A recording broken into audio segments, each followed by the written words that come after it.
Marica, Sí, está bien. Chicos, vamos a estudiar para biociencias. Oscar, ya, otra vez cayendo en las líneas del salón, párenle. Eso es lo que estarías por no le puse atención. Igual. Muscus, tenemos que estudiar para biociencias. Claro que Mire fue, cómo fue. vamos. No, claro que necesitamos sacar nota como a pilli. Claro que fue ya. Miren muchachos lo que me encontré. Ahí vamos. Ay, no, vamos. Sí, una y Vamos a estudiar, pero Una, ¿cómo vamos? al final es una y es una. Nosotros Una sola, nunca ¿no? Una y estudiamos. estudiamos. Pero ya. Debe ser cano, ¿yo? Una. Sí. Una. Listo, una. ¿En serio? ¿Tú sí tendrás así? Sí, yo creo que sí tiene, marica. Yo Sí, creo que sí, sí, sí. pues eso es como la... No, sí tiene, vamos a jugar. Sí tiene. Una. Una. Una. A ver, una. Bienvenidos a Informática Médica. ¿Estás listo? El reempálago... hacerle daño a todas. La SS controla a todos sus plebeyos. La sin red. Capacidad de aparecer y desaparecer. El astronauta. Capacidad de viajar por el universo. Osito Pooh.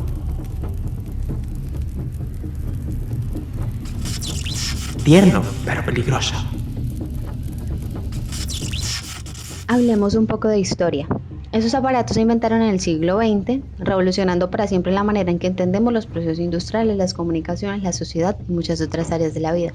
Los antecedentes de la computadora se remontan al año 4000 a.C., cuando se inventaron las primeras máquinas diseñadas para la aritmética y las reglas de cálculo. La primera generación va de 1940 a 1952. Las tarjetas perforadas suministraban instrucciones a las primeras máquinas. La segunda generación va de 1956 a 1964. Se sustituyeron las válvulas de vacío por transitores. La tercera generación va de 1965 a 1971. Los circuitos integrados iniciaron la miniaturización de las computadoras. La cuarta generación va de 1972 a 1980. Los microprocesadores aparecieron con las primeras computadoras personales. La quinta generación de 1983 al 2019 es la generación más reciente y vigente hoy en día. Presenció las más enormes diversificaciones en el ámbito de la computadora de toda su historia. Se hizo portátil, liviana y cómoda. La sexta generación es del 2019 al futuro próximo. Poco se sabe de la generación de las computadoras que están por venir. Las partes del computador está el procesador CPU o microprocesador, que este es básicamente el cerebro del equipo. La placa madre es la que comunica entre sí todas las partes del computador. El disco duro también se denomina unidad de disco duro y esencialmente es la parte de la computadora que almacena tu información de forma permanente. La memoria RAM, la RAM o memoria de acceso aleatorio, es la parte de tu computadora que se utiliza como memoria instantánea. Adaptador de pantalla o tarjeta gráfica. La tarjeta gráfica es la parte del computador dedicada para manejar la realidad de imágenes hacia el monitor y trabaja con una memoria RAM independiente. Lectores o unidad óptica. Los primeros desaparecieron las unidades de disquete y ahora las unidades ópticas. Parece que estos están condenados a la extinción, pero aún se ven en un PC de hace algunos años. Carcasa. La carcasa es la parte de tu computadora que aloja todas las piezas operativas de la PC. Ahora los periféricos de entrada y los periféricos de salida.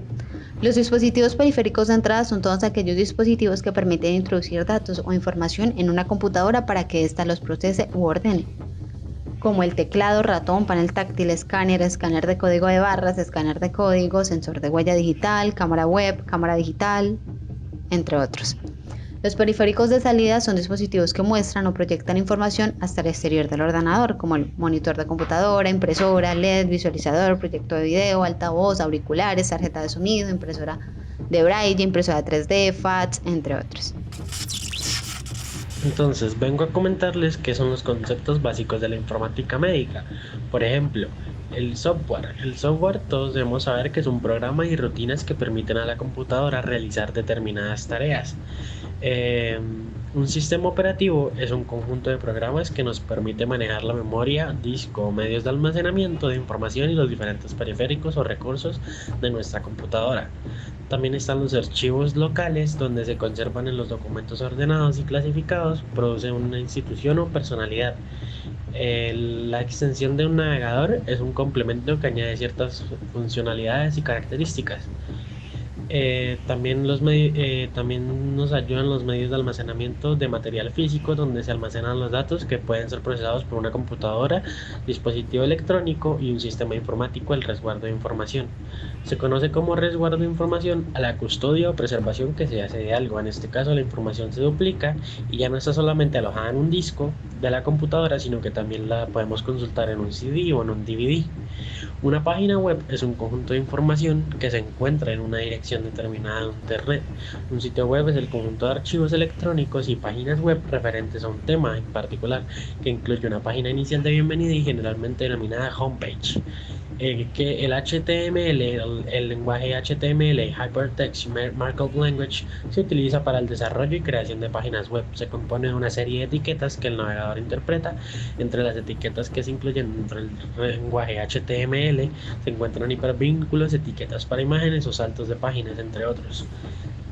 Un hipervínculo es un vínculo asociado a un elemento de documento con hipertexto que apunta a un elemento de texto a otro. Multimedia. Un editor web es un programa o aplicación que utilizamos para construir una página web. En principio nos podría servir cualquier editor de texto. Un servidor es el conjunto de computadoras capaz de atender peticiones de un cliente y devolver una respuesta en concordancia. Hospedaje web es el alojamiento web es el servicio que provee a los usuarios de Internet. Servicios de Internet. El Internet, además de ser un gran medio de comunicación, tiene muchas utilidades y herramientas que permiten además transmitir una información, realizar diferentes tipos de tareas y aplicaciones en la red. Por ende, vamos a ver qué son las redes.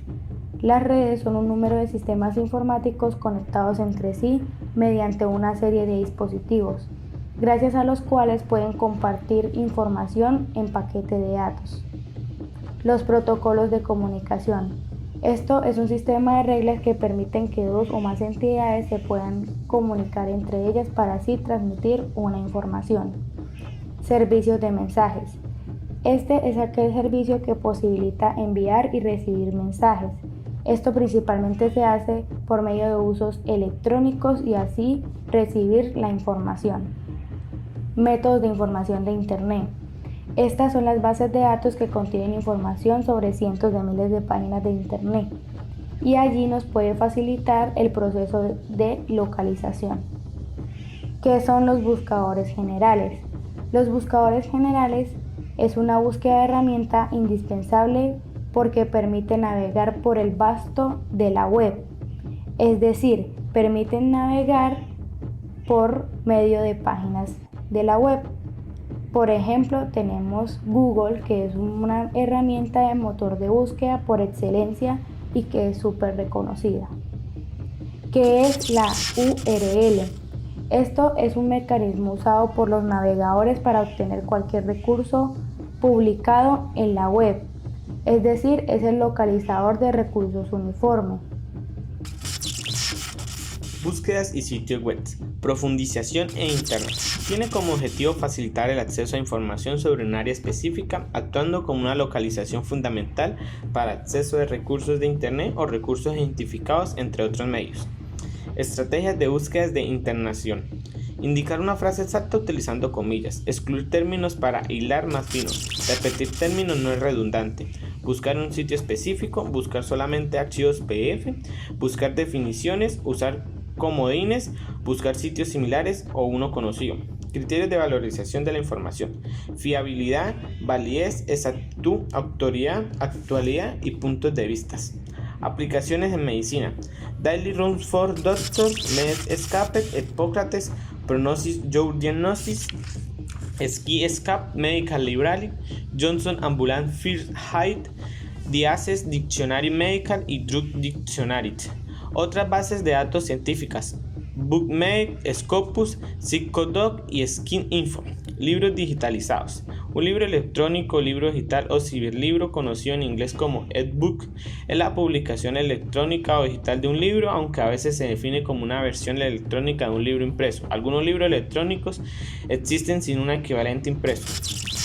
Una investigación relacionada con la medicina es la reflexión sistemática acerca del método y de los procedimientos que se utilizan en la investigación social, es decir, la utilización consciente de los principios, categorías y leyes para llegar a un nuevo conocimiento que permita resolver problemas, en este caso los problemas de la salud pública que ocurren en la realidad. Entonces tenemos lo que sería el método deductivo. Esta opción se trata de aquella orientación que va de lo general a lo específico. También tenemos lo que sería el método inductivo. A diferencia del método deductivo, este modelo va de las cosas particulares a lo general. Tenemos lo que es el método histórico. Este método pretende ir del pasado al presente para proyectarse hacia un futuro. Tenemos el método descriptivo, se refiere a aquella orientación que se centra en responder las preguntas acerca de cómo es una determinada parte de la realidad.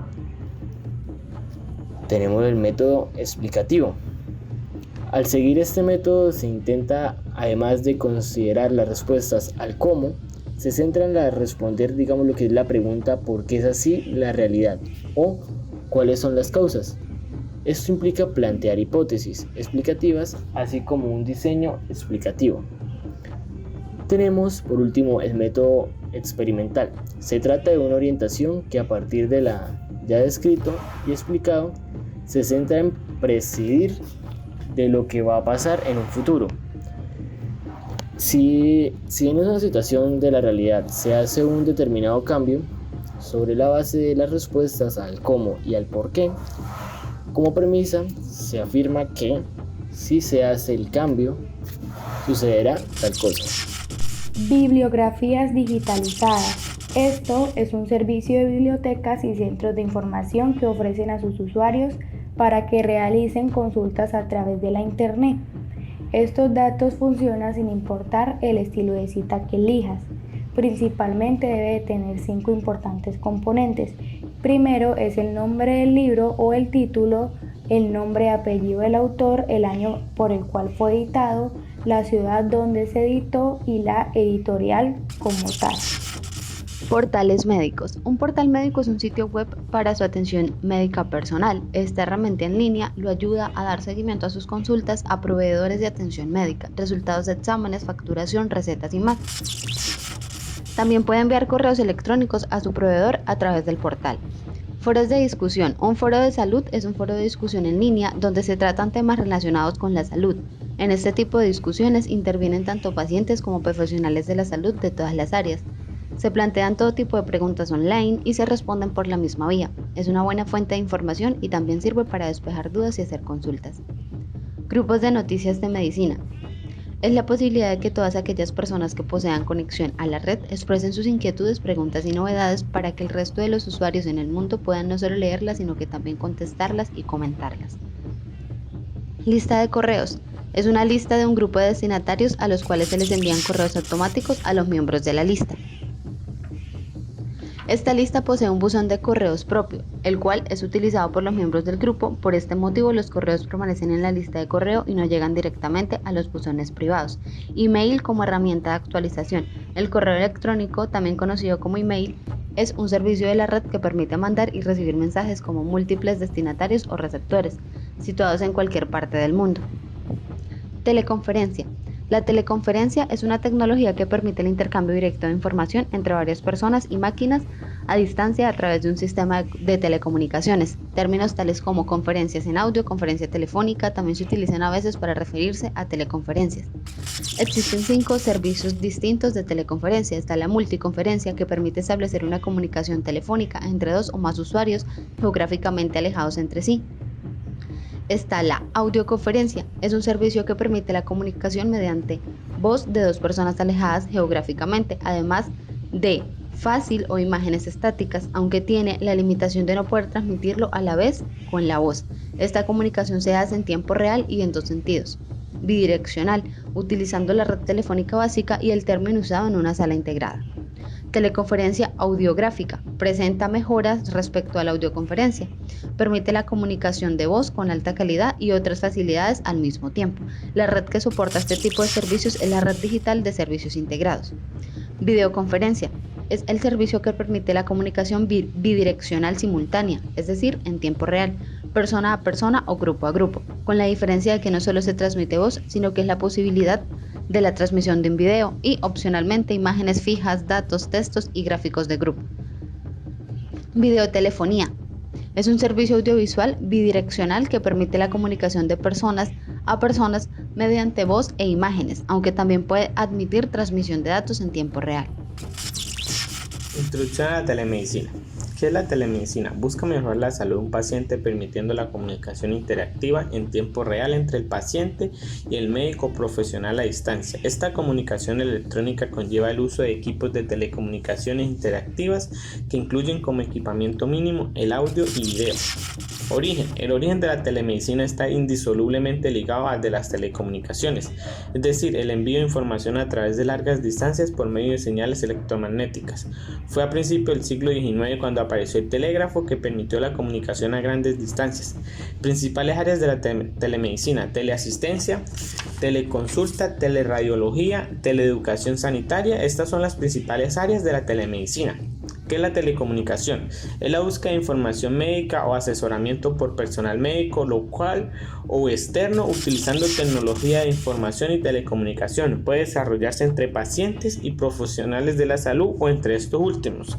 Beneficios de la telecomunicación: diagnósticos y tratamientos rápidos y oportunos, reducción del número de exámenes duplicados, atención integral continua, es decir, sin perder la calidad de ningún eslabón de la cadena de atención médica, evitar traslados para consultas al médico especialista. ¿Qué nos brinda la implementación de las TICs a nivel de la atención socioasistencial? La implementación de las TICs a nivel de atención socioasistencial nos brinda aquí la posibilidad de mejorar la atención integral y seguimiento, y no solo de los pacientes crónicos, sino también de las enfermedades como la baja prevalencia, y facilita además su educación en medicina preventiva y salud pública. Barreras de la implementación de la telemedicina. Como barreras principales se señalan la relación con las transformaciones en el modelo asistencial que comporta la telemedicina y no siempre coinciden alineación estratégica, la resistencia al cambio ante la definición de roles y responsabilidades y la adquisición de nuevas habilidades y la ausencia. Telemedicina. La telemedicina es cualquier acto médico realizado sin contacto físico directo entre un profesional y un paciente. Esto se hace por medio de la Internet. La teleconferencia es toda aquella información que se efectúa entre dos o más personas alejadas, especialmente por medio de la Internet o cualquier otro sistema similar. La interconsulta remotas es aquella comunicación entre dos profesionales médicos con diferentes áreas de experiencia, en donde el solicitante requiere la opinión sobre alguna patología del paciente y este es quien emite el mensaje. El telediagnóstico. Esta consiste principalmente en la realización e interpretación de pruebas complementarias de diagnóstico, pero se hace por medio de la Internet. El teleseguimiento. Esta es una utilización muy avanzada de la tecnología para poder comunicarse e informar sobre aquellas consultas o aquel seguimiento que se le lleva sobre el paciente. Esto principalmente se hace por medio de la Internet. La teleeducación. Esta es una modalidad de capacitación a distancia que se utiliza por medio de tecnologías de la información para que pueda recibir aquella información importante las personas que están recibiendo la educación. El enfoque a futuro. Esta principalmente nos vamos a basar en que la telemedicina tiene múltiples beneficios hacia un futuro, ya que cada día es cada vez comprometedor para los sistemas de salud. ¿Qué es simulación? Acto que consiste en imitar o fingir que se está realizando una acción cuando en realidad no se está llevando a cabo. Una persona o animal simula para cumplir con un objetivo determinado. Simulación clínica. Simuladores diseñados para el entrenamiento en diferentes procedimientos y procesos clínicos con el fin de desarrollar habilidades específicas en las diferentes áreas de la medicina. Soporte vía. Entrenamiento en técnicas de reanimación cardiopulmonar, cardiovascular, soporte vía avanzada, urgencia, rescates construidos en escala real, dotados de elementos virtuales con los que se pueden generar los escenarios, situaciones cotidianas. Al-SMIR, una solución de simulación del paciente diseñada para la respuesta de emergencia inmersiva y entrenamiento avanzado basado en simulación de soporte vital. Los maniquíes de adultos Crisis es un completo sistema de reanimación que representa los retos a los que se enfrenta un profesional en la vida real, con 5 funciones principales que permiten practicar diferentes escenarios de simulación.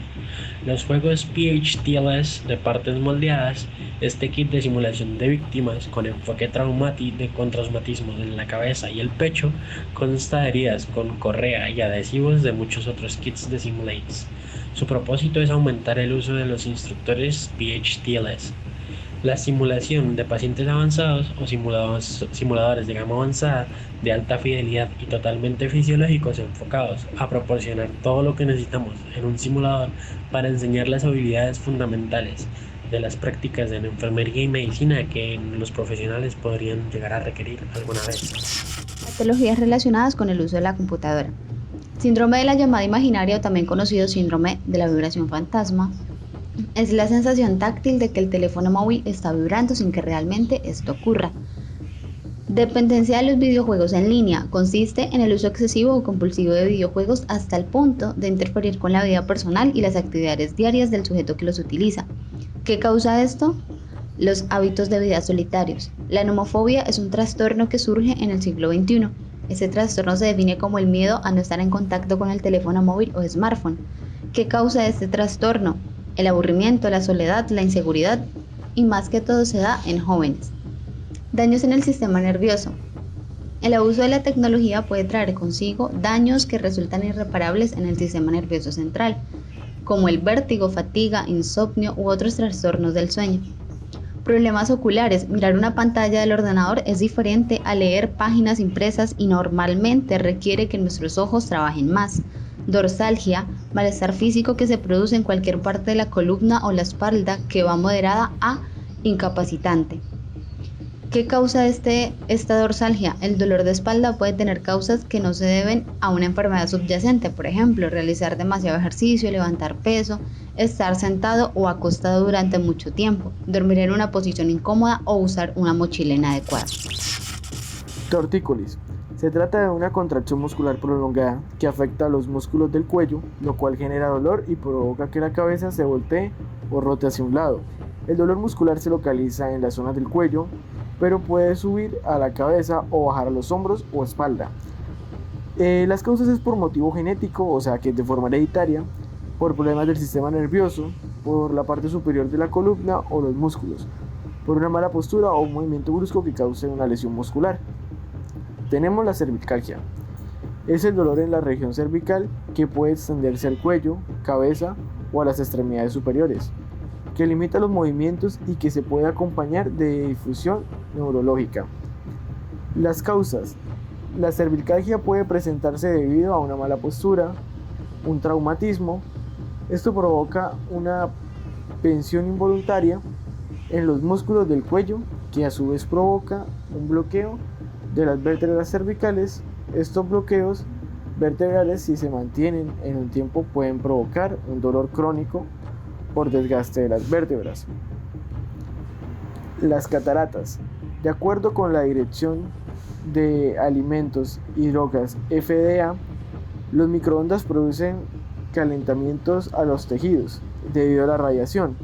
Los ojos son particularmente sensibles al calor intenso, por eso advierten que exponerse a altos niveles de microondas podría causar lo que sería la ceguera. Las causas. La mayoría de las causas de la ceguera son las cataratas, que se manifiestan cuando la edad o por una lesión a cambio de un tejido que forma el lente de tu ojo. Tenemos la tensión ocular. El aumento de la presión en el ojo al ver demasiado tiempo un monitor. De acuerdo con el Hospital Italiano de Buenos Aires, Argentina, la tensión ocular puede llevar al glaucoma ocular, de la segunda causa de ceguera en el mundo.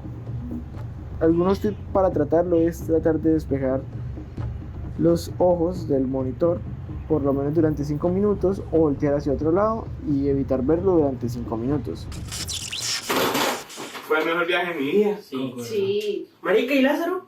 Se quedó en el juego. Tenemos que ir a Toca buscarla. rescatarlo, Otra partida.